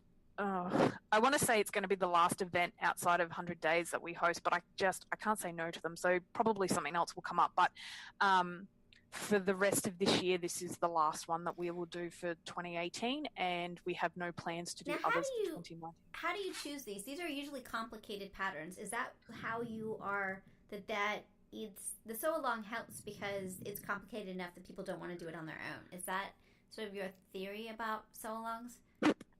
No, it's really selfish. Do I want to make the quilt or not? There is a few things that we now take into consideration that we've gleaned from our years of experience doing it, and we're going to release. We're working on it now. An online class teaching people how to run and make money from sew-alongs. That's great. Yeah, because it's easy to do. Well, it's not easy to do. It takes a shit ton of planning and structure, but you can do it. Yeah. So there's a few things that we consider, and it works for our brand to take those things into consideration. So we'll be teaching others to work out where their strong points are. But yeah, it's a quilt that I want to make. Although Farmer's Wife, I made the 1930s one, and it was the first really big sew along that I ever ran. And I said after that I would never make another Farmer's Wife quilt in my life. And heaps of people asked for the 1920s version, and I was like, nope. And then Paper Pieces came to me and said, we've got this new product. We want to launch it. Could you help us out? And I was like, yes, for that I will get out of bed. That's so really they've done a new way of doing it. So this event is a reflection of all the stuff we've learned over the past few years. So That's really cool. The event, you can use whatever fabric you want. You can fussy cut it. You can I'm using all solids this time around. All of that sort of stuff. It's up to you. Yeah. We will provide you a framework to help keep you motivated to get the quilt made. And hopefully connect you with other people that are doing it and share your same. Very cool. Things. It's adorable. It's wonderful. It's fantastic. It's so cool. You are the coolest. And I'm just our Gypsy Wife quilt along had a few bumps that was really interesting. I think the bumps we had you wouldn't have had. Why? What bumps did you have? Well, our bumps were interesting. They were intellectual property based. So I had my research assistant, Corey, and one of my Quilting Army women, Gigi, who teaches sewing, kind of doing everything, and I thought everything was fine because, you kind of, I try to delegate. And then they posted something. They posted the cutting instructions for the first part, and people freaked out because they thought that somehow we were trying to not have people buy the pattern, which is kind of ironic because I'm a copyright professor. So it was like, wait a second. So we regrouped, and we, every time we talk, we're like, buy the pattern. And we're not doing affiliate links because we don't have the okay from the university to do it yet. So we're not making any money on this. We really are just doing it as an experiment. Did you go to Jen first? So my first step in everything is when we identify the pattern that we're going to use, we go to the pattern designer and go, do we have your blessing? And that's interesting. We didn't know to do that, but we did it through our local shop because they contacted her because they had to buy the patterns directly because there was no way to do a small order, and we were only buying about 18 patterns locally. So they knew about us, like kind of, they knew what we were, I think they knew what we were doing, but we didn't know enough to know that we should just go ask. You know what I mean? Like, that's part of the... Which I find really funny, because you guys I find it funny from an intellectual point of view. Hugely, right? Right. Well, you guys are doing copyright. Yeah, exactly. And no, I mean, didn't I think think that's what's been so great about it, because, like, every time we get to something, we're like, oh, crap, right? Okay, well, there's, like, okay. Like, you know what I mean? There's this moment of, like, none of this is easy to figure out, and we are intellectual property scholars, so we should know this, right? So, so we learned... So my point is always, and I've just gotten myself into trouble because I always imply it in what I do, but I've never come out and actually said it. And I've just come out and said it in fairly strong language. With sew-alongs, my responsibility is to protect the pattern and the author. Yeah, I agree too. And so I come from a position where I don't give a shit if someone says, you can release 20% of it. I don't care. I'm not going to do it. No, I totally agree. I totally agree. And, you go buy it. Yeah. And if you think, because people think, like, no, I totally and someone agree. said it to me in the 100 Days event that I was making Chula fat off the sales of her book. If you think she's getting fat off the sales of her book, you need to actually publish a book and find out how much money she would be actually making, and then recalibrate, because people don't make a ton of money off their books. No, they don't. So we have 167 in our sew-along, and you know, we did no advertising, and we made it so that we pulled everything off. We were freaked out because I didn't know what they were doing. That was my problem. Like, I didn't really know. Like, I had delegated assuming they, you know, that was part of the problem. And so we regrouped, and now everything we do, you cannot figure out what we're doing unless you actually go to the book and look at the book, and we say buy the book constantly buy the book. But we didn't really realize that we should have just, like, gotten permission and then been able to do more stuff and sort of thought about that, because I really didn't want to do it so long. Everybody just started to want to organically do it in the group, and I'm not really that into any of it. So that's what you're saying about, like, I think the next one I have to be really vested, because I'm more just, like, irritable about it. But or don't do it. Or that's the other thing. Don't do it. It works really well for some, and I've had heaps of people ask me to give them advice on doing it, and a lot of times they'll go, "Yeah, no, it's not for me. It's not something that I enjoy personally." So then what we did is we pulled it off the main group, and we did it as a secret group. So you have to join our mailing list, and then you're allowed into our space and all of that. And that's worked really well, because the only people that actually see it are the people who are interested. And it's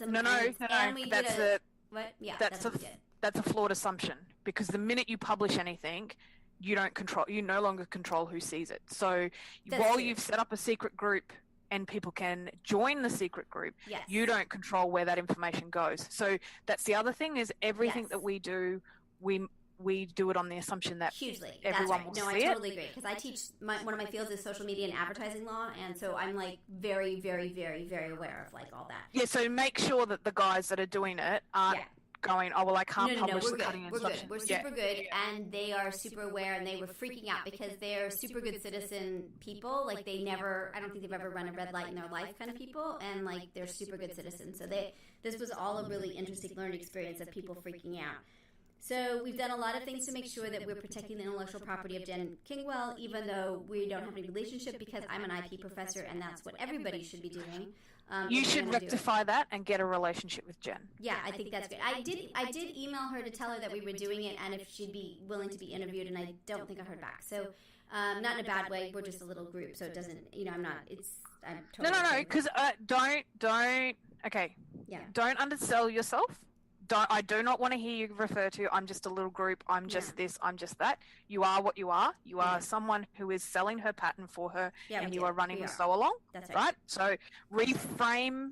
You're not begging for money. You are offering a value exchange for her. Size doesn't matter to Jen. Yeah. So if you haven't heard from her, just reach out again. Yeah. The thing is that if you get on board with Jen, and she has her own social media presence and her own business, and so if she is on board with you, and I always preface stuff with, we are looking to do this, would you like to be involved, not we're doing this. And there's been events where we haven't gone ahead because we couldn't get the designer on board. That's really interesting. So go to her and say, look, we started this, Really helpful. It's so interesting. Yeah, I think we live in a culture. I mean, Heather Kubiak, who's an attorney, is always like, "Oh, just ask," right? And I think there's a bit shy. I felt a bit shy about all of it, and I hadn't really thought about it, so. No, don't. Seriously. This is how, because, I mean, there's always going to be someone in the industry where you're like, oh my God, it's such and such. Yeah. But that person gets up every morning, puts their pants on one Totally leg at a true. time. Yes, and that I have to person is tell you in that business. We've had an incredible 5 months. Can't believe it's only been 5 months. And the pinnacle was when Mary, because they were in Quilt Folk magazine this term, and the first pattern was here in New Orleans, and so we had Tula Pink and Mary Fons in our house being recorded, and I thought, this house can't get cooler. It's a 100-year-old house. This is the moment where, okay, this house was cool, and then from now on, there's no way to get cooler. So we did have those good moments, and we're growing. Yeah, but I mean, don't that awe and respect of people doesn't undervalue what you're providing, the service you're providing. So,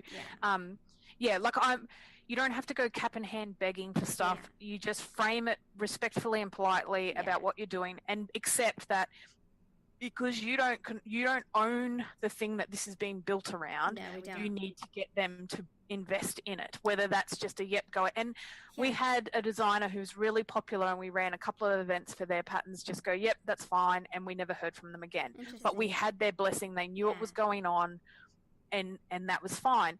Where we've had other designers, and Jen's a really good example, where we went to Jen and said, this is what we're going to do, and it forged a long-term working really partnership. Well, we should chat with them. We should just check back in and tell them what's going on. And plus, the other thing is they're really busy, man. They're a family-run business. I mean, like everyone, they're really busy. So my thing, and Christy from Quiet Play and I often joke about this, is I have a reminder schedule I'll give someone 2 weeks, and if I haven't heard from them, I'll write to them again. Yeah. Then I'll give them another 2 weeks, and if I haven't heard from them, I'll write to them again. And then if I don't hear from them, I'm like, I tried, I did it, we're moving on to the next thing. So, and that's when we run the event for sponsors. Behind the scenes, they are getting reminder emails, they are getting graphics, they are getting copy, they are getting everything they need to help them do their business easily without us impacting. So, and that's what they're paying for. That's just a lot of work, and I'm totally in awe of you for all of that, because it's a lot of work to do all of that. It does, and we don't make a ton of money off it. So, it doesn't cover the cost, but on the flip side, and this is what people need to do too, is think about, we are in the business of growing our email, right? Email is where it's at. Yeah. So for every person that comes to our website, we have a 64% conversion rate to email list. That's great. If the event drives them to our website and we can convert them to an emailer, then we have access to them, controlled access. We control what we send them. It's not on anyone else's platform. And we do that. And so, when you say, we're only a small group, 167 people for a first time sew along is massive. I've had events in the last 12 months where we've had 30 people. Interesting. So, you guys you can't go, this is small time for us. You're either doing it or you're not. Yeah, well, and if you are doing it, we're all in accidentally, but we're all in, and it's been fun. It's been a crazy year, but it's been remarkable, And that's the thing that I'm like, you guys, you're doing it. Yeah, you're out there. You're having a crack. And, as long as you keep learning and growing, and don't, please, for the love of God, don't go, we're just. That thinking anymore. I will not do that. I mean, I think it's just because, I think for us, we're all in because we really want to I really want to understand really what this is, what you do every day. I'm a scholar, and I'm an observer, and I'm an immersive researcher. So, I really do want to understand this business so we can better help on the legal side of what you're doing all the time. And that's what really, for me, what the goal is, and also to have fun and to meet people and to all that. But if I hadn't talked to you, and we hadn't been doing this so long, I wouldn't really understand what your business is or what role the law plays in all of that, So. Well, I don't fully understand what role the law plays. We have a really good IP attorney, solicitor, and I was really lucky that early on in my life, like the first person for a long time, I wanted to be a lawyer, a solicitor in Australia, and the law has always held a really fond place in my heart. And I remember being 8 and intellectual property wasn't what it is today, and my parents had an intellectual property solicitor over for dinner. And I remember sitting at dinner, and because in our house you were allowed to talk about anything and everything, and my parents treated us like adults, not like 8-year-old, and we could ask him and talk to him about whatever. And I remember listening to him talk about intellectual property and being so fascinated, and then growing up in a house where IP was always something that was strictly guarded, and we were taught to be considerate of other people's IP and that appreciation for the work that goes into making something. And so I find it really interesting and difficult at times in the quilting community with the blasé attitude that people have towards patterns. So all of my events come from a point of view where we will do what we can to protect the person who's given us their intellectual property to play with. And so and my thing is just reach out, reach out. I will. I totally will, because I really did it was interesting. I mean, from my perspective, it was super interesting because we shouldn't have to ask permission to have a sew along, but I also felt like we were doing things that if we had permission, it would be a lot easier, because we had these boundaries that were so bizarre. And I found it really uncomfortable in a good way, right? Like whoa, like I'm learning a lot by having this problem, right? So, but I think it's that thing too, where you go, oh, we shouldn't have to ask permission. We shouldn't have to. I mean, legally, you don't have to ask permission. Legally, you don't, but asking's a lot better. So I mean, so what would you rather do? Do an event where that person doesn't support you at all and you get no benefits of working with them or supporting their business? That's right. Or do you want to both work together to grow and support the industry that we love? And that's my opinion, or my attitude to everything is a rising tide lifts all boats. Yeah, I totally agree. You know, and it's that thing of, I guess you can play legally within the legal bounds, but those legal bounds aren't always the ethical or moral legal bounds. And they're not the smart ones. I mean, that's what's so interesting about it, and that's what happened with us. So, there's tons and bazillion things of infringement happening with fan fiction all the time, right? And if they came down on it, all their fans would hate them. And so we were trying to figure out, I don't know, it's just been a really great experiment. And again, as you said, we can totally legally do a sew along. That's not a problem at all. But it's a lot better if we are working with the designer to make it good for everybody. So it isn't. It's custom. It's savvy. It's not necessarily law, and that's what I'm studying. That's the whole essence of the project. And it's a really great lesson for others to learn. And I think, I always try. With my dealings is to think, how would I feel if someone else did this to me? Totally. And while and I always go, in our newsletters, we're like, if you've got something, we'll promote it. You don't have to pay, we'll promote it. That's because if I can push people or put something in front of someone and go, hey, have you seen this? And they fall in love with it, then it benefits me. Indirectly, it benefits me. That's right. But it all benefits what I need to do. And so, social media fools us into thinking that we are in a scarce environment, and we are not. We are in an abundant environment, and there is so much money and opportunity to go around that you don't have to be an arsehole. You can, I totally agree. You can work together. It doesn't mean you have to be best friends. It's business. You don't have to be BFFs, but you can work together, and you can both go forward by working together. And in our business, we support those that we believe are acting ethically and morally, and that are doing good things for our industry. We don't, and so we make those choices, and yet they're judgment-based choices, because when you go, we pick people who are working ethically, we pick them because they're working to what our ethics are, and that's fine. And it doesn't mean that it's not a judgment or value statement on anybody else. It's what works for us. And I think a lot of times, especially and you see it in sew-alongs, and I'm sure you've seen it in yours, and it drives me batty when people are like, oh, I'll never be as good as you. not with that attitude. Yeah, I know. I mean, the thing that's so funny about our so long, because like it happened right when it happened, that our so long is very gentle and nice to each other, and because the videos are being made with Corey. So basically, what Gigi is doing now is a video of like how do you do a pinwheel, right? Like it's really, really, really basic, not really about the pattern itself, but like today we're going to learn how to do a square and a square, right? Because Corey, my research assistant, has never sewn ever, ever, ever, and so she has to teach her to do it. And so it's gotten very gentle, which is really good. And that's great, because those people will have, like, if you think about it, and this sounds really clinical and distancy, but if you think about it in terms of your brand, the more people you can help and support and think favorably about you because you supported them and gave them a win, they're going to be more loyal to your brand long term. So, 100 days is a unicorn. I don't know of any other event online that has this kind of involvement in it. It's amazing. Really is. And so I'm like, it's a unicorn. But the thing that I am now is, this is the third year we're doing it.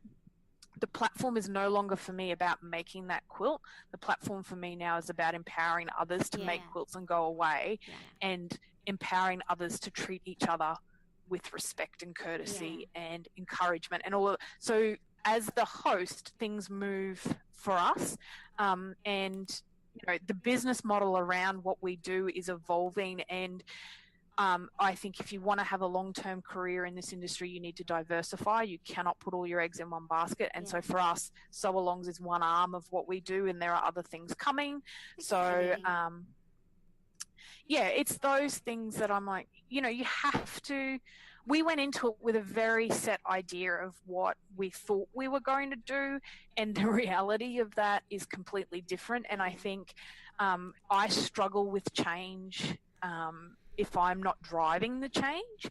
And so a lot of times to have change inflicted on us, we didn't respond as well as we could have, and things like that. So, the events have been a really great way of me having some control over what I'm doing, and then when things are difficult for me, I go back to the hashtag and I surf and I look and I try and make it about what can I give. I might not be feeling crash hot right now, but I can give something positive to somebody else to help them, and that's the. That's great. And I mean, but anyway, we've talked for ages, and I'll let you go. For ages, and I just totally appreciate it. You are just beyond awesome. I mean, you really are. I'm just super, super psyched that we chatted, and so thoughtful, and these conversations are really important. I really think they're great, and at least important to me, because I'm learning so much, and I feel like that's why we did the podcast, because I was learning so much. I wanted to share it with others, because I think that it's you all are giving me time that's really valuable. So.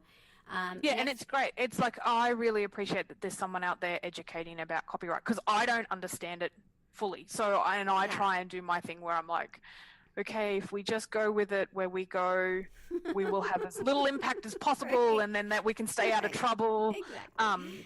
And we are really protective of my brand, and your so trademark, right? Absolutely, yeah. Yep, I'm and so giving all a of that lecture sort of at stuff. QuiltCon on trademarks, because Which I is feel like, great. And QuiltCon's doing that thing now where it's dabbling in business. Yes.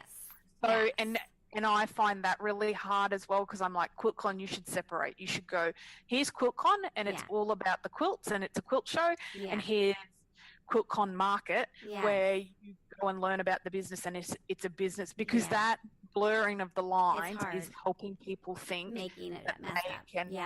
Whereas like Quilt Market has that week of Quilt Market, and then the next week is Quilt Festival. So but and I'm glad that you are talking to people about it, and educating all of us about what's needed. So Well, okay, I learned a ton. I've just had. Thank you so much for all your time.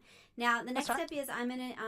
It takes forever to process these. People get mad at me, but I'm gonna review it. And I'm gonna send you a link. So if you want to listen to it, and if there's anything that you listen again, if you have time, like as you're sewing or doing something.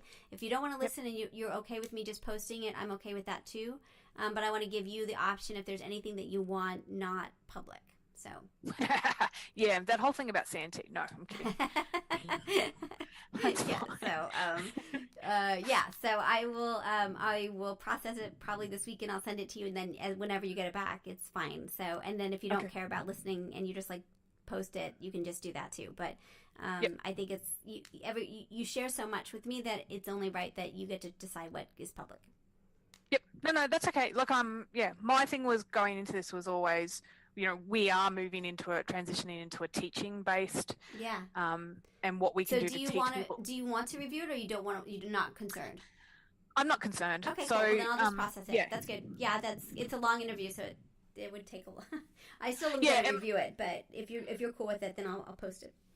Awesome. Yeah, and my thing is always, I never tell anyone anything that I wouldn't Me too. be comfortable standing up. Or write an email that you don't want the entire world to see, right? Like, yeah, and I always write our staff, like, if someone posted this on the internet, would I be embarrassed by that? Right. And I'm like, nope, off it goes. Exactly. Sure, there's some times where I'm like, oh, I wish I'd worded that differently, but I will stand up and go, yeah, I did that at that time. And exactly. So my thing is always like, if you get an email from me saying call me, you're in huge trouble. Like, I'm not going to write it in an email, but we're going to have a conversation. So. Yeah, I never have those conversations. Yes. Yes. No, and that's my thing, is that we do everything. We have a fairly high level of transparency in our business. I don't care if someone thinks, oh, I'm going to steal that business model. Yeah. Knock yourself out. Right. Exactly. I agree. Because we do what we do, and hopefully someone else will do what they do. And, we've built our business on the shoulders of others who've come before us, and hopefully we will provide a foundation for those going forward. But yeah, you are don't need spectacular. Really, this is just such a more than I dreamed. I mean, it's great. You get those conversations, you just think, wow, this is like, you're life changing and really cool, and I can't wait to see what your business does. So as you go and you just feel like, wow, we did a ton of stuff, I want to come back and chat, just drop me a line and we'll do some more, because I think it's just cool. You're incredible. So thank you for your time, and thank you for asking us as well. Oh. Well, and I'm just going to ask, and I'm going to go ask. I'm going to ask others. So this is good. You've made me braver. So seriously, when people go, "How did you get that?" 9 times out of 10, my response will be, "I asked." No one will ever come to you. Like, businesses are too busy thinking about what they can do to make their business a success. Yeah. You need to go out and put yourself in front of people. So 9 times out of 10, we put ourselves in a position where we were like, we're going to ask for that. And they can say no, and that's their choice, but we're going to ask. That's so, I'm a big thing about just go ask. Ask respectfully, courteously. I don't even think that's a word. With courtesy, and give them a time frame. Oh, that's a good idea. Manage the expectations, because you need to go to them. I went to Jen and went, this is what we're going to do. This is the time frame we're going to do it in. This is how it's worked previously. This is what we think will work for yours. Are you on board? I didn't go to Jen and go, hey, Jen, we'd like to do a sew along. What do you think? Yeah. So you gave her all she doesn't have time to think about it. It's more, it's more detailed and more specific. Well, she's not thinking about your business. Like, you want to take her time where she's could be spending growing her business, thinking about your business. She's not your coach. You're not paying her for that. So you go to her and go, this is what I want to do. This is what I'll do for you. This is the return on investment for you. Do you want it?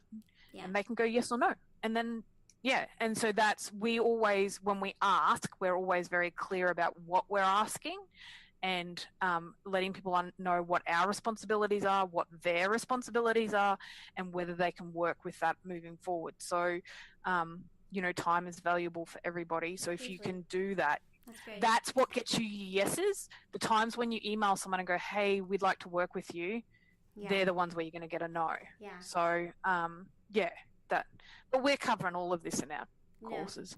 Yeah, no, you're totally, that's exactly it. You are insanely cool. Thank you so much for your time. What time is it where you are? 11:30. In the morning. Yep. And we're at 8:30 at night, and I gotta go make dinner. So. Yes, and I've got to go make lunch. Oh, awesome. All right, thank you again. You're awesome. Right. Thanks for your time. It was really fun. Thank you. Thanks. Have a great day. No worries. Okay, bye. So this is Elizabeth Townsend Guard. You've been listening to Just Wanna Quilt, a research podcast coming out of Tulane University Law School. We want to hear from you. Join our army, our quilting army. Go to our Facebook page. Suggest people